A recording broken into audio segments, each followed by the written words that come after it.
विपुलीकृत वैभव गौरभुवं भुवनेषु विकीर्तित गौरदयम् दयनीयगणार्पित गौरपदं प्रणमामि सदा प्रभुपादपदम् चिरगौरजनाश्रय विश्वगुरुं गुरुगौरकिशोरकदास परम् परमाद्भुतभक्तिविनोदपदं प्रणमामि सदा प्रभुपादपदम्। जगद्गुरु भगवान श्रील भक्ति सिद्धांत सरस्वती गोस्वामी ठाकुर श्रील प्रभुपाद जी की जय। श्रील गुरु महाराज जी की जय। श्रील प्रभुपादेर पार्षद वृंद की जय।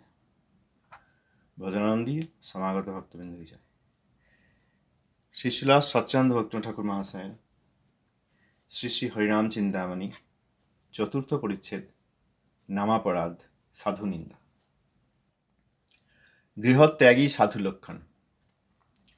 पुनः तुमी तार देखी वैराग्य ग्रहण এই মতো শিক্ষা দিলে অপূর্ব শ্রবণ। গ্রাম্য কথা না শুনিবে, গ্রাম্য বার্তা না কহিবে, ভালো না খাইবে আর ভালো না পড়িবে, অমানি মানদ কৃষ্ণ নাম সদা লবে, ব্রজে রাধা কৃষ্ণ সেবা মানুষে করিবে। শ্রীল রঘুনাথ দাস গোস্বামীপাদ যখন গৃহে থাকার অভিনয় করেছেন তখন তাকে সামনে রেখেই গৃহী সাধু লক্ষণ বর্ণনা করেছেন এবং শ্রীমন মহাপ্রভু তাকে সামনে রেখে গৃহী সাধুদের প্রতি তার যে উপদেশ সার। আবার এই রঘুনাথ দাস গোস্বামীপাদি যখন গৃহত্যাগ করলেন তখন তাকেই সামনে রেখে গৃহত্যাগীদেরকেও শিক্ষা দিয়েছেন। এখানে ঠাকুর মহাশয় লিখছেন হরিদাস ঠাকুরকে উদ্ধৃত করে যে মহাপ্রভু যে কথা বলেছিলেন সেই কথাই নামাচার্য শ্রী হরিদাস ঠাকুর তিনি মহাপ্রভু বলছেন। পুনঃ তুমি তার দেখি বৈরাগ্য গ্রহণ। তিনি বৈরাগ্য গ্রহণ করলেন দেখে তাকে তুমি এই রকম শিক্ষা দিলে অপূর্ব শ্রবণ, অপূর্ব উপদেশ। গ্রাম্য কথা না শুনিবে, গ্রাম্য বার্তা না কহিবে। গ্রাম্য কথা মানে এই ভোগের কথা, প্রজল্প ভোগ ত্যাগের কথা। গ্রাম্য কথা শুনবেও না, গ্রাম্য কথা বলবেও না। ভালো খাবে না আর ভালো পড়বে না, ভালো খাওয়া দাওয়া আর ভালো বসন পরিচ্ছদ ইত্যাদি পড়বে না। অমানি হবে, অর্থাৎ নিজে কোনো সম্মানের অধিকারী একথা চিন্তা করবে না, সম্মান নেবে না, নিজেকে সম্মানী মনে করবে না, যে আমি সম্মানীয় এটা মনে করবে না। আর মানদ অর্থাৎ সকলকে সম্মান করবে। এই নিজে অমানি এবং মানদ হয়ে সর্বদা কৃষ্ণ নাম করবে। আর ব্রজে রাধাকৃষ্ণের সেবা মানসে করবে। অন্তঃস্থিত যে মানস দেহ তার দ্বারা ব্রজে রাধাকৃষ্ণের সেবা করবে সর্বদা। এই কথা মহাপ্রভুর উপদেশ।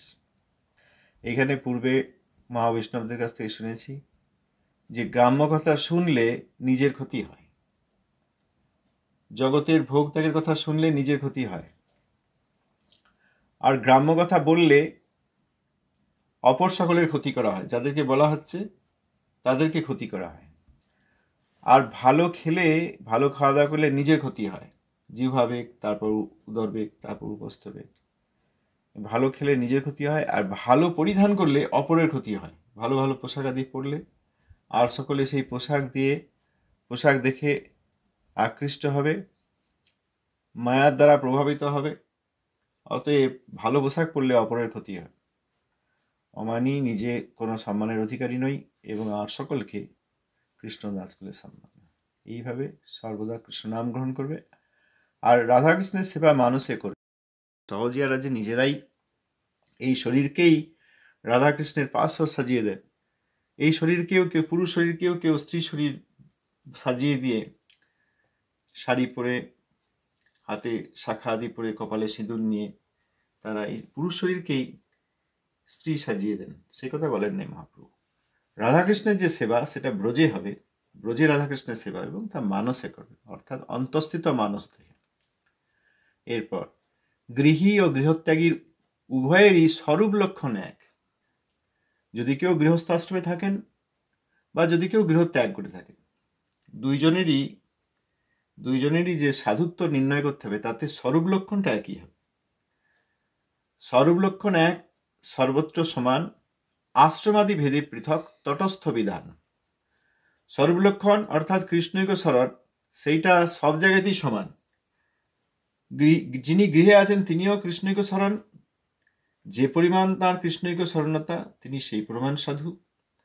আর গৃহত্যাগ যারা করেছেন তারাও কৃষ্ণৈক স্মরণ হবেন, তাঁরও কৃষ্ণৈক স্মরণতা থাকলে তবে তিনি সাধু, কেবল গৃহত্যাগ করলেই সাধু নন। অতএব এই স্বরূপ লক্ষণ বিচার সব ক্ষেত্রেই করতে হবে। যখনই আমরা কারোর সঙ্গে পরিচয় হবে, কারোর সঙ্গে ভগবত কথা আদি আলোচনা করতে যাব, বা কারোর কাছ থেকে ভগবত কথা শুনতে যাব, কেউ ওই সবাই হরিকথা বলছেন তার কথা শুনতে যাব, তার আগে আমাদেরকে এটা বিচার করতে হবে যে তিনি কৃষ্ণৈক স্মরণ কিনা। তারপরে অন্যান্য জিনিস দেখা যাবে। আর এখানে ঠাকুর মশাই বলছেন আশ্রমাদি ভেদে পৃথক, তটস্থ বিধান। কি রকম আশ্রম, তার উপর যে তটস্থ গুণগুলো আছে সেগুলোর মধ্যে কোনো ভেদ থাকতে পারে। আশ্রমাদি ভেদে পৃথক, তটস্থ বিধান। এই স্বরূপ লক্ষণটা দুজনেরই একই হবে, বাকি যে তটস্থ লক্ষণ সেইগুলো তাদের আশ্রম অনুসারে হতে পারে। অর্থাৎ সাধু নির্ণয়ের একমাত্র মাপকাঠি কৃষ্ণৈক স্মরণতা। এরপর অনন্য স্মরণে যদি দেখি দুরাচার, তথাপি সে সাধু বলি সেব্য সবাকার। এইখানে আমরা অনেকে বুঝতে পারি না। এখানে ঠাকুরমশাই লিখেছেন যদি কেউ অনন্য স্মরণ হন, exclusively taken shelter exclusively at the feet of Krishna. কৃষ্ণৈক স্মরণ, আর অন্য কোনো বস্তু, অন্য কোনো ব্যক্তি, অন্য কোনো গোষ্ঠী, অন্য কোনো বিচার এসবের স্মরণ নেন না, একমাত্র কৃষ্ণে স্মরণ। এইরকম কোনো ব্যক্তি তার যদি দুরাচার দেখা যায় তথাপি সে সাধু। বৈষ্ণব অপরাধী তাকেও ক্ষমা করে দিতে হবে, কারণ এই যে বলেছেন অনন্য স্মরণ যদি দেখি দুরাচার, একদম ভুল কথা। এই কথার মধ্যে কোনো যুক্তি নেই, শাস্ত্রের কথা বলেন নাই। এখানে বলা হয়েছে দুরাচার, অপিচেত যদি দুরাচার হন তবুও তিনি যদি কৃষ্ণৈক স্মরণ হন তাহলে তিনি সাধু। আগে আমরা এই বিষয়ে একবার আলোচনা করেছি, এখানে প্রসঙ্গ এসছে, অতএব সেটা আমাদের বোঝা দরকার। দুরাচারের কথা বলা হয়েছে, বৈষ্ণব অপরাধের কথা বলা হয়নি। গুরুদেবের অবমাননা করবেন, গুরুদেবের সমান, গুরুদেবের গুরু ভ্রাতা গুরু ভগিনী অর্থাৎ পরম গুরুদেবের শিষ্য শিষ্যা তাদের কাউকে, যারা গুরুদেবেরই আরেক মূর্তি, প্রকাশ মূর্তি, তাদের অবমাননা করবেন। পরম গুরুদেবের কথা শুনবেন না, পূর্ব গুরু আচার্য তাদের অবমাননা করবেন, গৌর নিত্যানন্দের অবমাননা করবেন, তবুও দোষ ধরবো না। কারণ এই যে ভগবান বলেছেন স্বয়ং গীতায় যে অনন্য স্মরণে যদি দেখি দুরাচার, এগুলো তো আর দুরাচার নয়। গুরুদেবের প্রতি অবমাননা, গুরুদেবের সমান বিগ্রহ, প্রকাশ বিগ্রহ, তাদের প্রতি অবমাননা, এগুলো দুরাচার নয়, এগুলো বৈষ্ণব অপরাধ, এগুলো গুরুবজ্ঞা, এগুলো নামাপরাধ। বৈষ্ণব অপরাধ, গুরুবজ্ঞা, নামাপরাধ, এটা দুরাচার নয়। দুরাচার অন্য বস্তু। এখানে ঠাকুর মশাই বিস্তার করেছেন। অনন্য কৃষ্ণৈক স্মরণী ভক্তির স্বরূপ লক্ষণ, সেই লক্ষণ যাহার হয় তাহার তটস্থ লক্ষণগুলি অবশ্য হইবে। কিন্তু কোনো অনন্য কৃষ্ণ স্মরণ ব্যক্তির যদি কোনো অংশে তটস্থ লক্ষণ পূর্ণোদিত না হয়, দুরাচার লক্ষিত হয়, তথাপি তিনি সাধু। এই যে বৈষ্ণবের 26টা গুণ আছে, লক্ষণ আছে, তার মধ্যে কৃষ্ণৈক স্মরণ হচ্ছে স্বরূপ লক্ষণ। এইটি থাকতেই হবে। এইটি থাকার পর বাকি যেসব তটস্থ লক্ষণ, সেইগুলো শুদ্ধ ভক্তি তিনি যত প্রাপ্ত হবেন, এই তটস্থ লক্ষণগুলিও ততই প্রকাশিত হবে। তিনি কৃষ্ণৈক স্মরণ হয়েছেন, অর্থাৎ স্বরূপ লক্ষণে দেখা যাচ্ছে তিনি কৃষ্ণৈক স্মরণ, অতএব তিনি সাধু। এরপর যদি কোনো তটস্থ লক্ষণ পূর্ণরূপে প্রকাশিত না হয় এবং তার ফলে দুরাচার দেখা যায়, তথাপি তিনি সাধু। তটস্থ লক্ষণ অর্থাৎ স্বরূপ লক্ষণের সঙ্গে সঙ্গে যেসব তটস্থ লক্ষণ, অর্থাৎ অন্য বস্তুর সঙ্গে সংস্পর্শে তার যেসব গুণ লক্ষণ, সেইগুলো দয়ালু, দয়ার কিছু অভাব দেখা গেল। সহিষ্ণু, সহিষ্ণুতার কিছু অভাব দেখা গেল। সম, কিছু সমতার অভাব দেখা গেল, তিনি কাউকে অধিক কাউকে কম করলেন। দ্রোহশূন্য, কিন্তু কোথাও অল্প দ্রোহ দেখা গেল। সত্যসার, সম্পূর্ণরূপে সত্যসার দেখা গেল না। বিশুদ্ধাত্মা, কিছু মলিনতা এখনো আছে। পরহিতে রত, অতএব বিশেষ প্রকারে অপরের হিতে তিনি সর্বদা রত নন। কামে অক্ষোভিত বুদ্ধি, অর্থাৎ প্রাকৃত কিছু চাওয়া পাওয়া এতে তার কখনো কখনো ক্ষোভের উদয় হচ্ছে। দান্ত, অকিঞ্চন, অকিঞ্চনতার কিছু অভাব রয়ে গেছে। মৃদু, কিছু কর্কশতা রয়েছে। এমন মহাবৈষ্ণব ছিলেন যিনি বাধ্যত কর্কশ, খুব ধমকে দিতে পারতেন, বকে দিতে পারতেন, যা নয় তাই বলে দিতে পারতেন, কিন্তু তিনি কৃষ্ণৈক শরণ, তিনি সাধু। এরকম বলা যাবে না উনি গালিগালাজ করলেন কেন, উনি চোখ রাগালেন কেন, উনি রেগে গেলেন কেন, উনি জোরে বললেন কেন, উনি এইভাবে বললেন কেন, এই বলা যাবে না, কারণ তিনি কৃষ্ণৈক শরণ। অর্থাৎ এই যে মৃদু রূপ তটস্থ লক্ষণ, এটা এখনো পূর্ণরূপে উদিত হয় নাই, কিছু কর্কশতা এখনো রয়েছে। তাহলে এটা এক ধরনের বৈষ্ণব সদাচার নয়। মৃদু হবেন, এইটাই হচ্ছে বৈষ্ণব সদাচার, কিন্তু তার পূর্ণরূপে মৃদুতা দেখা যাচ্ছে না, কিছু কর্কশতা রয়েছে, তাকে অবমাননা করা যাবে না। সূচি, কিছু সুচিতার অভাব রয়েছে, সময়ে স্নান করেন নাই, এটা দেখা গেল, ওটার মধ্যে পবিত্রতা নাই, এই কিরকম বসন পড়েছেন, এরকম কিছু সুচিতার অভাব দেখা গেল। পরিমিত ভোজি, দেখা যাচ্ছে অত বেশি প্রসাদ পেয়ে নিচ্ছেন, পরিমিত ভোজি হন নাই। শান্ত মন, এরকম প্রতিটাই যদি দেখা যায়, এইসব মাপ, এইসবের মধ্যে যদি কোনো অভাব থাকে, এইগুলো আসবে। কৃষ্ণৈক স্বর্ণতা স্বরূপ লক্ষণের সঙ্গে সঙ্গে এইগুলো সব আসতে থাকবে, কিন্তু এখনো ভজন করতে করতে তার সম্পূর্ণরূপে উদিত হয়নি, কিন্তু কৃষ্ণৈক স্মরণ। অতএব তার মৃদুতা নেই বলে তিনি কর্কশ হলেন, এটা বৈষ্ণব সদাচার নয়, এটা কদাচার হয়ে গেল। কেন কর্কশ, এই বলে যারা বলবেন তারা বৈষ্ণব অপরাধী হবেন। এরকম বৈষ্ণব অপরাধী দেখা গেছে, এরকম মহাবৈষ্ণব দেখা গেছে যার মধ্যে কর্কশতা রয়েছে।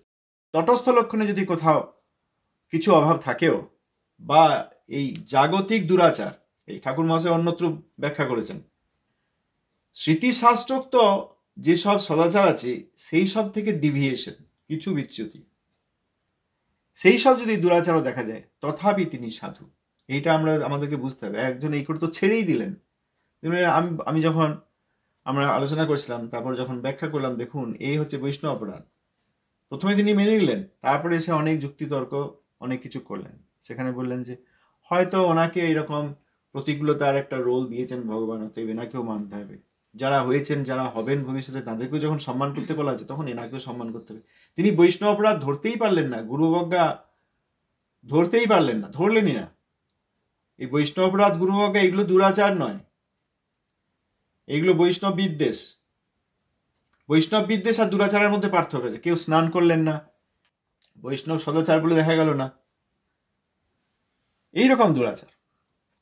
স্মৃতিশাস্ত্রোক্ত যেসব আচার আচরণ আছে, যেগুলো জগতের লোক অনুসরণ করার চেষ্টা করেন, দেখা গেল সাধু ইনিই তো করছেন না, কিন্তু তথাপি সে সাধু বলি সেব্য সবাকার। এই সব ঠিক, কিন্তু প্রথম যুক্তিটা এই যে তাকে অনন্য স্মরণ হতে হবে, এই স্বরূপ লক্ষণটি থাকতে হবে।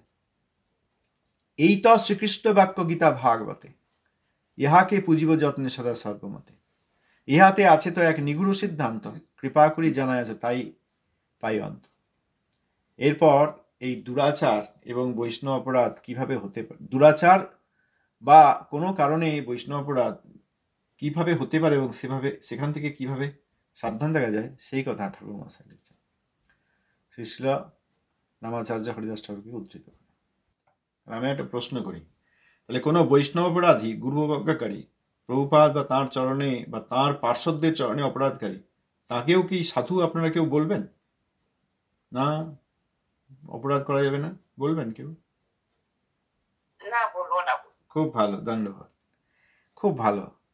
বৈষ্ণব অপরাধী, প্রভুপাদ চরণে অপরাধী, প্রভুপাদের পার্শ্বদগণের চরণে অপরাধী, এইরকম ব্যক্তিকে এরকম বলা যাবে না যে না কৃষ্ণ গীতা এরকম বলেছেন। তিনি তো অনন্য শরণই নেন নাই। যিনি অনন্য শরণ নেবেন তিনি তো বৈষ্ণব অপরাধ করবেন না। তিনি শরণ নিয়েছেন কৃষ্ণের অনন্য রূপে।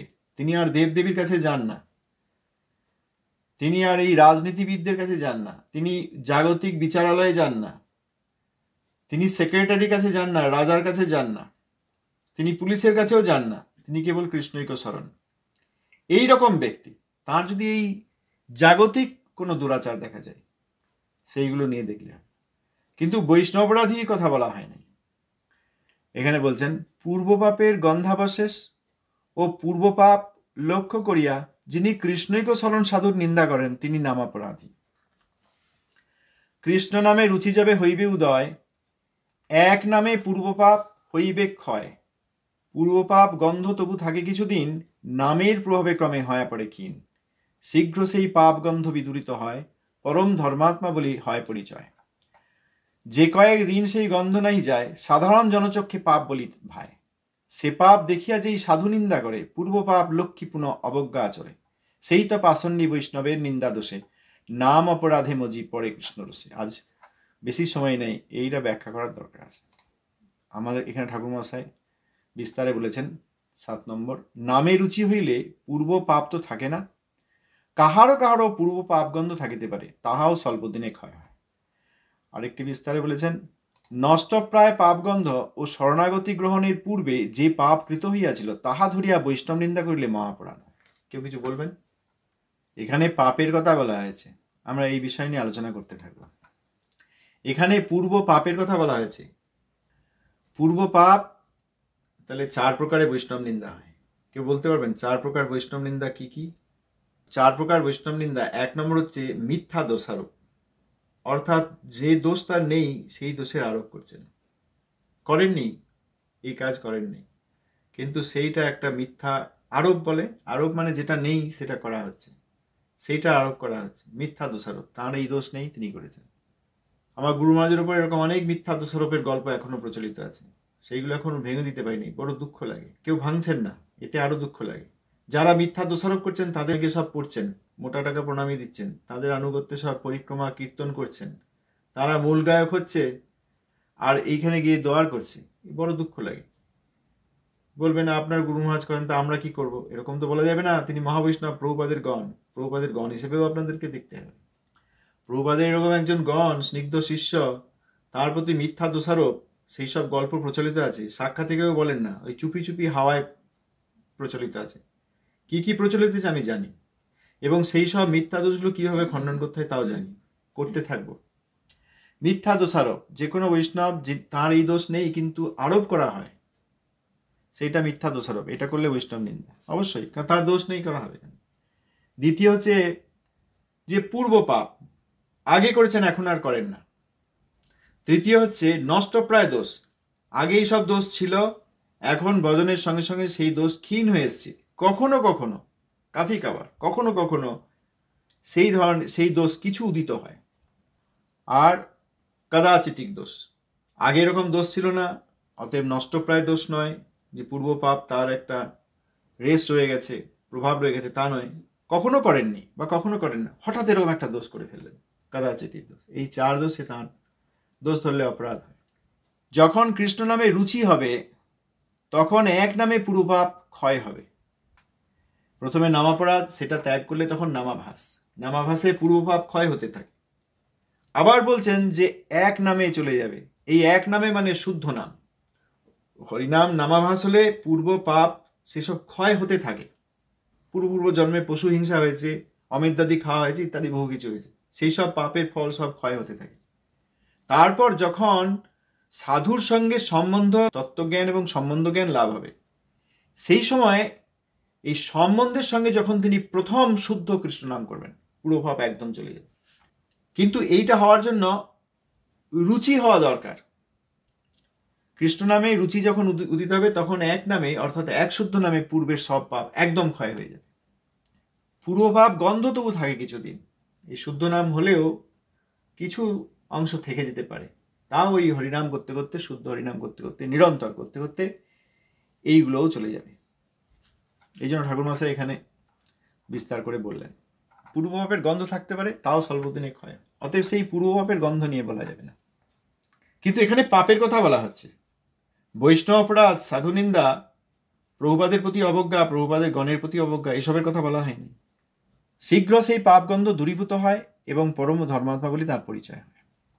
যে কয়েকদিন সেই অবস্থা, এত সময় লাগে, শুদ্ধ কৃষ্ণ নাম করতে করতে তার এগুলো চলে যাবে নামের প্রভাবে, কিন্তু এর জন্য একটু সময় লাগবে। যে কদিন এখনো কিছু রয়ে গেছে, সেইখানে সাধারণ লোক দেখে মনে করবে, ও এই তো পাপ করলেন, এখনো পাপ রয়েছে এনার, এইটা বললে অপরাধ। এই পাপ দেখে অপরাধ করলে, এই পাপ দেখে যদি নিন্দা করা হয়, সেটা সাধু নিন্দা। এই পূর্বের পাপ এখনো তার পূর্ব পাপ গন্ধ নষ্টপ্রায় রূপে রয়ে গেছে, এইটা দেখলে অবজ্ঞা করলে সাধু নিন্দা হয়।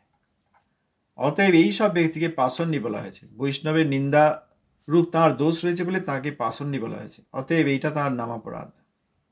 এই নামাপরাধ করলে কৃষ্ণের রোষে পড়েন। এই পূর্বপাপ দেখে যদি বৈষ্ণব নিন্দা করেন তাহলে কৃষ্ণের রোষে পড়েন। যে কোনোভাবে বৈষ্ণব অপরাধ করলে কৃষ্ণ রুষ্ট হন।